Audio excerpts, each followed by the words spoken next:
What is going on, guys? KillCam here with another episode of Fallout 4, and what I have for you guys today is going to be, in my opinion, one of the better ways to start a new character in Fallout 4, whether you've already done a playthrough or two or not, or if you're just someone brand new to the game and never done a playthrough in your life, and you need to know what it is you should be doing before you go off into the main story and into the main quest. And basically all that I'm going to do and what I'm going to show you is something that 99% of the people who play Fallout 4 are going to do anyways, and that's scrap everything in the sanctuary so that you can rebuild it. Rebuilding the sanctuary grants you a ton of XP, and I got up to level 6 just by doing this alone, and I've seen other videos where people have actually gotten up to level 10, and you can too if you just spend a little more time building up than I did. I just quit after level 6. I had enough. And the reason why it's in fast forward is because I spent 2 hours doing this, and after 2 hours I was just through. Now what you're seeing here is the special book. It grants you an attribute or a perk to unlock for free, basically, so you don't have to waste one of your level up points on the perk. So you're going to want to pick that up. It's going to be under Sean's dresser there. You probably saw it in the beginning of the game on top of the dresser. When you come back, it'll be underneath, and there's a little magazine in your house that I picked up off the kitchen counter there. And again, you probably saw that in the beginning of the game. Every magazine grants you pretty much a different type of ability, and whenever you see them, you're definitely going to want to collect them.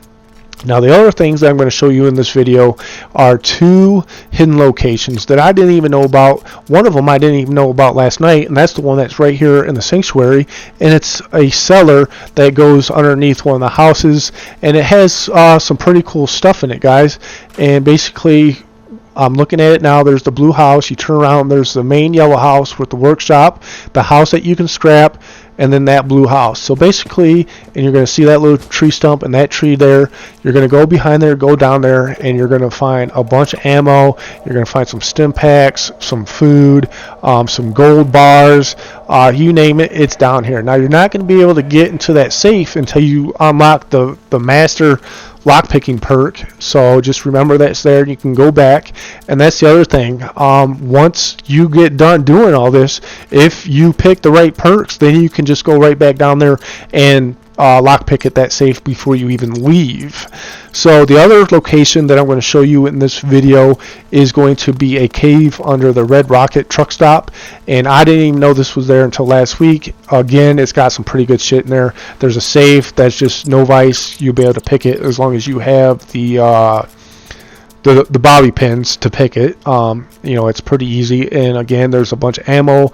There's some ran away, some food, some water, some brain fungus. I don't even know what man, I've done so many playthroughs and I've never once used brain fungus. I don't even need it. I got so many stim packs on my other playthroughs, and it's basically the only aid that I use. So if you want it, it's there. And anyways, it's pretty cool just to go down there and find it anyways. So basically, I just went through and I scrapped everything, and you're going to see me here shortly build a few houses. And there's another safe right there, guys. I wanted to show you that safe. When you're going through and you're scrapping things like I did in my first playthrough, don't scrap that safe until after you've picked the lock, because after you scrap it, you'll never be able to get the contents out of it again.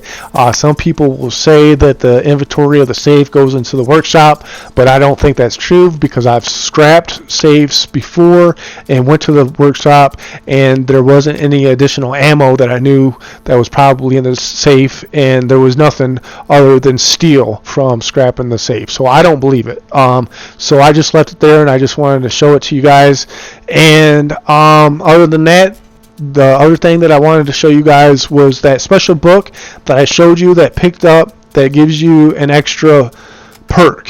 Well, there's a glitch that you can do with dog meat after you find him at the redrocket. Is basically you can put that book on the ground and command dog meat to pick it up, and then if you pick it up at the same exact moment that he lifts his head to the highest point right before he's about to grab it, then he will grab one, and then it will glitch and also put one into your inventory. So basically you start off with the one, you put it on the ground, you pick it up at the same moment as dog meat drops that one, puts it on the ground, you pick it up, you go into your inventory, and then you're going to have 2.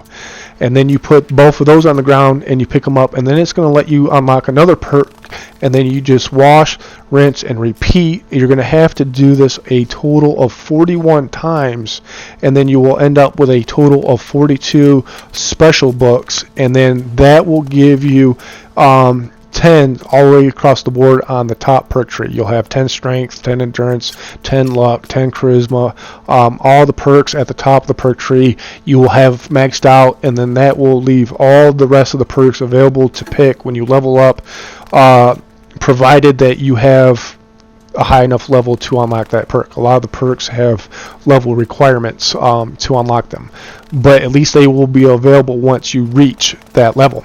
And so what you see me now, I've basically have already broke everything down, scrapped everything. Now I'm putting up beds, I'm putting up water, I'm putting up a defense, and these are all going to be things that Sturgis is going to tell you to do anyways once you guys come back here in order to get the sanctuary quest done, and then you also get a sanctuary trophy / achievement.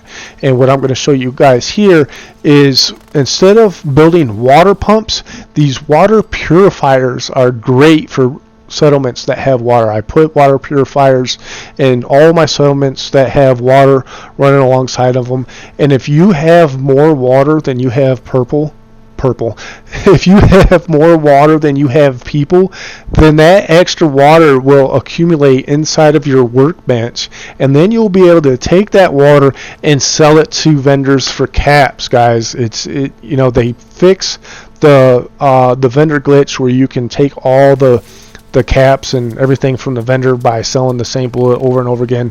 And basically what I see on these forums and the Facebook pages are people wondering about the exploit to get caps. It's gone.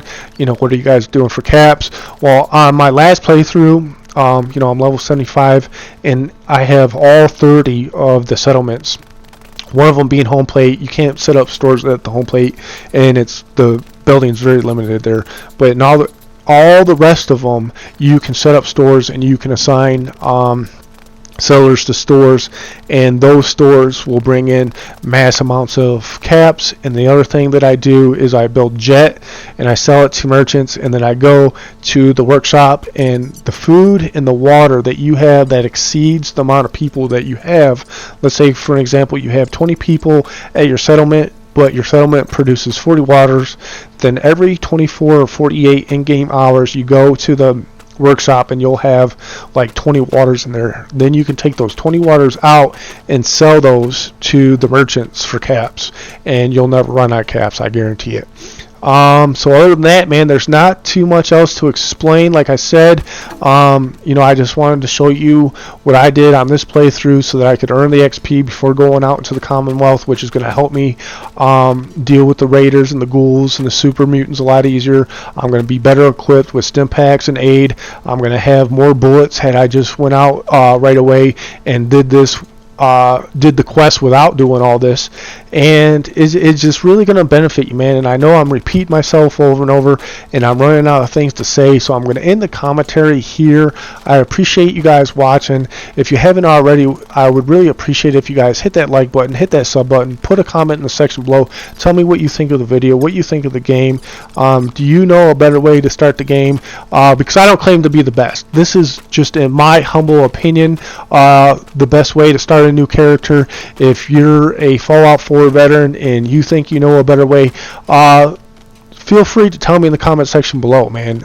And I appreciate any criticism I get. I appreciate any feedback that I get. I'm trying to grow the channel. What I have coming up after this video is going to be, it's going to cover the cover system.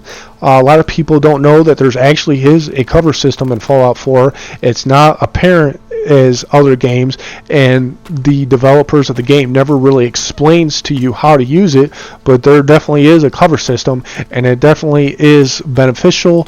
And then, like I said, the Vans perk that I unlocked, that Vans perk I think is very beneficial to the game. It basically shows you a really a green path to your nearest objective point. And if you've already played the Fallout game, then you know that every single building that you have to go to for a quest is pretty much like a maze.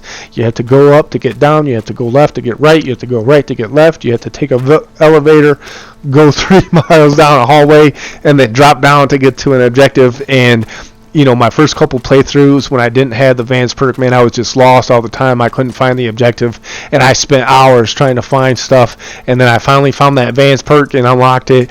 And basically, you just hit, you know, on PlayStation 4, it's the L1 button, which is the button that activates the bats. But instead of hitting it, if you hold it down, then it will make a little green path, like I said, and it will show you where to go. And it will save you hours. So basically, I'm just going to do a small tutorial on that. And other than that, you know, I got like X01 power armor locations recorded on my PS4 from the other playthrough.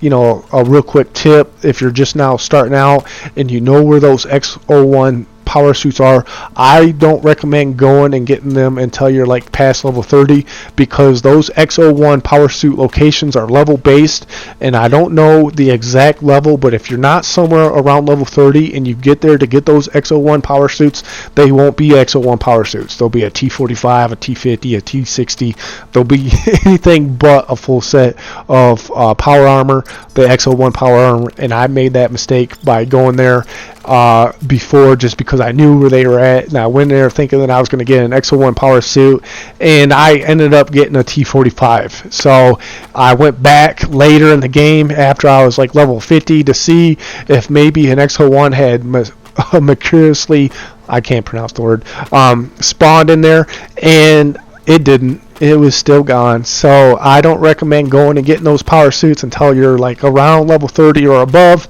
And other than that, man, I'm always finding out new shit about Fallout 4, and I'm always recording it, and I'm always doing it, man. So I'm going to try to keep it interesting. I'm going to try to show you guys stuff that maybe you didn't know.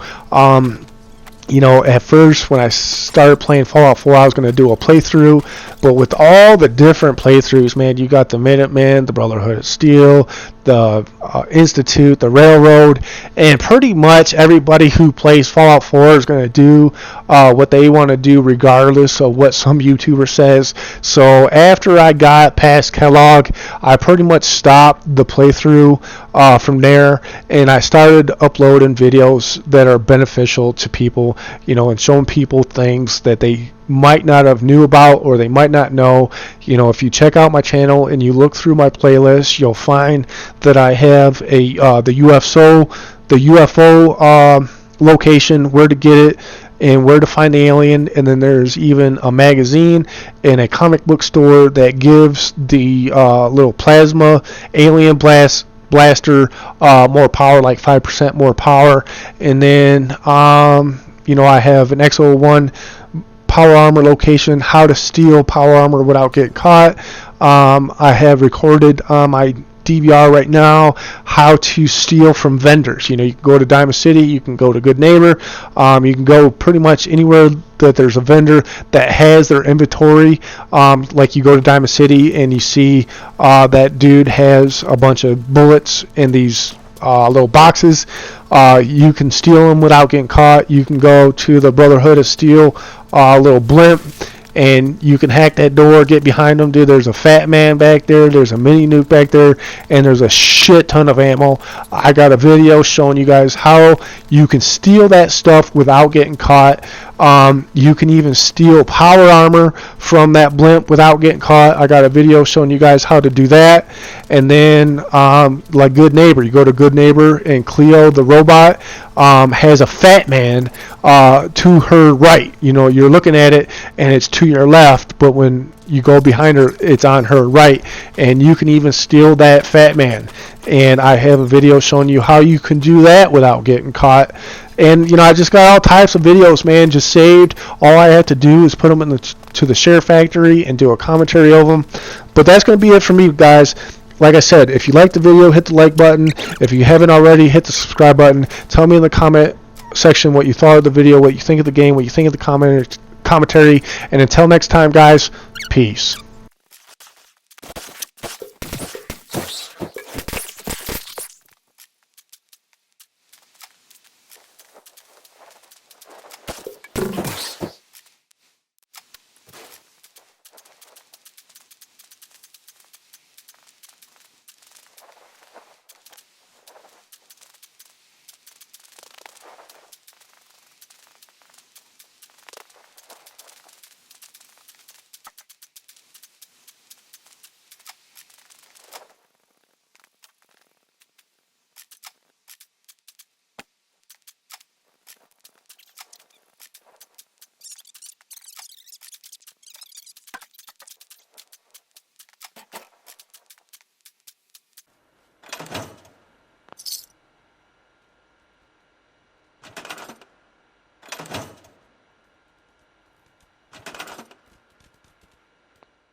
Oops.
Look alive. Grab that.